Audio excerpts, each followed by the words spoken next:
হালি এখন 100 টাকা কেজি, শশার হালি এখন 100 টাকা কেজি, এর থেকেও বেশি মনে হয়। আমি সাধারণত কোনো মেয়ে মানুষ নিয়ে কথা বলি না, কারণ এটা নারীদের প্রতি একটা সম্মান ইজ্জতের ব্যাপার, যার জন্য আমি এসব বিষয়ে কোনো মন্তব্য করি না। কিন্তু এই যে মেয়েটা, এটা যখন শেখ হাসিনারে গালিগালাজ করতো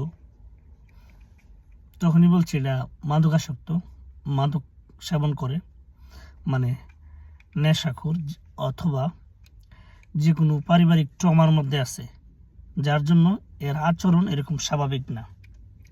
তো এতদিন তো সবাই মনে করছে যে আওয়ামী লীগের বদনাম করে বা আওয়ামী লীগ বিরোধী কথাবার্তা বলে, এই জন্য মেয়েরে খারাপ বলে। এখন তো প্রমাণ পাওয়া গেছে যে এটার মাথার তার কোন পর্যন্ত ছেঁড়া, লেবুর হালিও বলতেছে, কেজিও বলতেছে। শুধু এটা না, এটার আশেপাশে বা এই ধরনের বক্তব্য বা গ্যাঞ্জাম ঢাকা শহরে যে ছেলে মেয়েগুলা করতেছে, সবগুলাই মাদক সেবন করে।